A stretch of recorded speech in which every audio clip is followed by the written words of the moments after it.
Today at Old Trafford, it's the return of Eric Cantona, the most talented, temperamental and talked about footballer in Britain. Came back from his ban and his first game was Old Trafford against Liverpool. You don't get any bigger games than that. And for him to come back in his first game and make one and score one was just, that's just the sort of thing that happens to Eric. Cantona is back!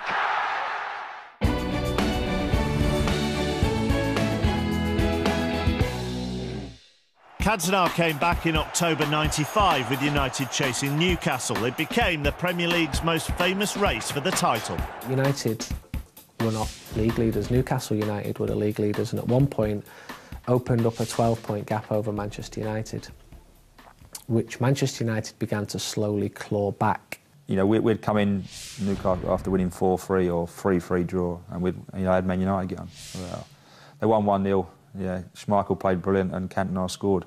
And at the start of March '96, there was an absolutely vital game at Newcastle away. If we'd have won, we'd have gone 6 or 8. Probably won the league, really. I would have thought. Picked on by Asprilla. Ferdinand, the first chance of the game. Asprilla had just signed for Newcastle, and we couldn't get the ball off him. They created about 15 clear-cut chances in the first half. Takes it. Oh, against the bar, back into play. Headed down by Asprilla. We got absolutely battered. We did. Absolutely battered them. Schmeichel was brilliant. Ferdinand! Cantona came up and scored. And that's what he did. And it comes for Cantona! Manchester United have struck! You probably thought, we don't deserve anything out of the game. But yet one stroke of genius at the far post. We managed to beat them 1-0. Well, it's a huge victory for Manchester United. The gap is cut to just 1 point in Newcastle's favour. Giggs, it's Cantona! I think he scored the winner in about the last 6 or 8 games. He scored an equaliser or a winner in pretty much most of the running games. And that had not happened before Cantona. Sometimes Manchester United would dominate games, but they wouldn't win the games. But hard luck, we played really well today. But they hadn't won. Looking for the shooting opportunity and finds it! Eric Cantona again for Manchester United! And when you heard the result on the radio, you didn't have to know, they didn't have to tell you who the goal scorer was. You knew it would be Eric Cantona again and again and again and again and again. And there is Eric Cantona again. Absolutely spot on. He was a big game player, at least domestically, in a way that Cristiano Ronaldo was many years later. You could go to Porto away needing a win, and Ronaldo would get you that win. And Cantona was like that. Arsenal would come to Old Trafford, and it would be a tough game because Arsenal were and are a very strong side. But Cantona would score the goal and get the 3 points, and then go home and watch some French art house movie or whatever he did in his private life. I remember the Arsenal goal. Chested it maybe about 30 yards out, and then he volleyed it from 25 yards straight over David Seaman. An unbelievable volley. I think between Peter Schmeichel and Eric Cantona, they really took it on themselves and won us the league. I'm not saying the lads didn't do a good job, but without those two, we would never have caught Newcastle. Cantona, yes! You felt it had to come eventually.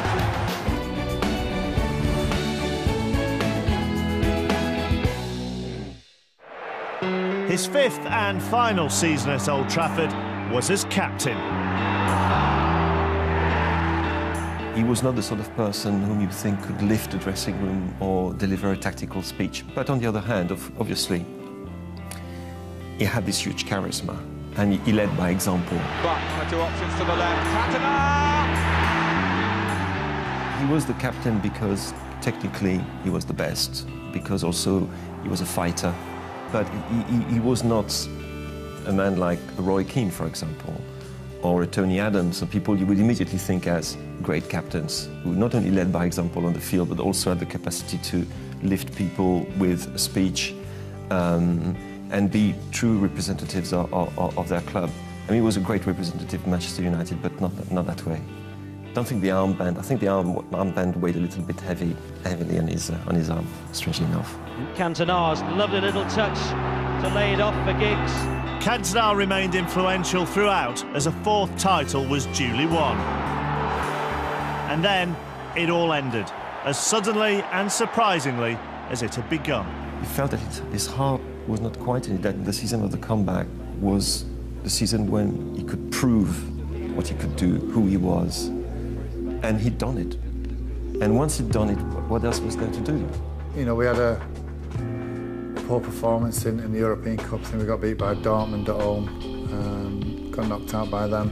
And I think, you know, either he fell out of love with it or he'd realised that he couldn't go any on, couldn't take his, you know, his dream of winning things any further. And for some reason, when I look back at him and, you know, watching him around the pitch, it's as if he'd made his mind up what was going to happen. And he didn't seem to celebrate as much as everybody else did.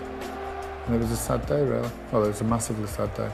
For whenever he was at United, you know, he is still a god, and everybody still sings about him, everybody still mentions him. And he will go down in, you know, folklore history.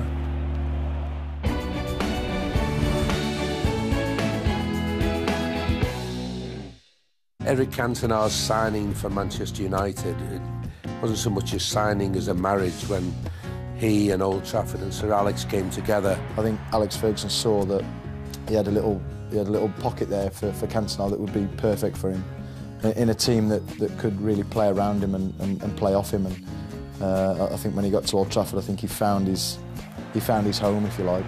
The team around him were exactly what he needed, and he was exactly what the team needed, so he fit perfectly. I don't think that Sir Alex Ferguson has ever treated a player the way he's treated Eric Cantona.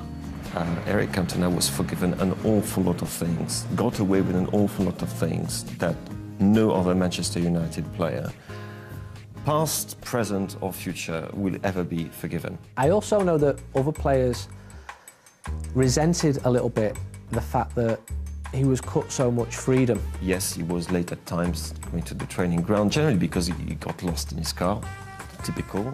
And the manager would carpet them for wearing their own style of clothes. Yes, he would arrive dressed up in, you know, Technicolor jazz suits. They felt that it was one rule for one and one rule for another, which it was. Brian Robson, Steve Bruce, Gary Pallister, Paul Ince, they all knew why Sir Alex was doing it, so they left him alone. And they knew if they did it in a certain way, they'd get the best out of Eric, which would mean the best out of the team. Cantona played 143 league games for Manchester United, scoring 64 goals, many of them great goals.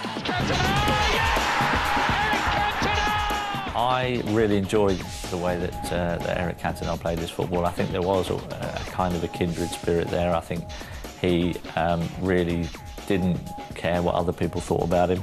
He played the game how he wanted to play it, and he had a kind of arrogance and a confidence about him on a football pitch, which I really admired, I must admit, and some of the goals that he scored for Manchester United kind of took your breath away and just made you just go, yeah, that's pretty special. The goal that he scored at Old Trafford, where he chipped it into the far corner and then just stood there with his chest pumped out.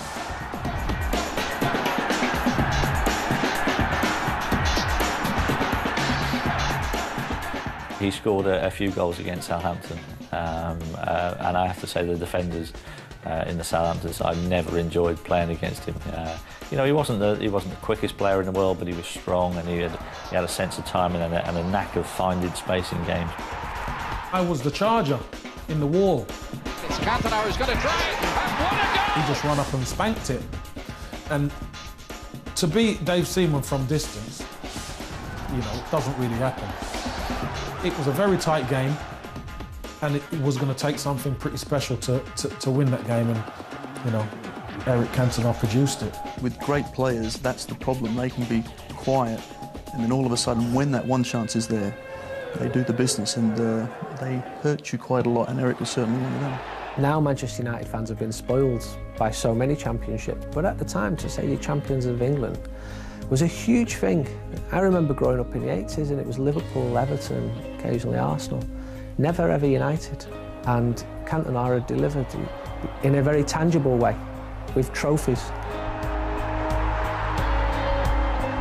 The attitude and the arrogance and the confidence he had on the pitch was immense. And when he turned up, he just took us onto a new level and really brought something special to the team. He was a special bloke, Eric.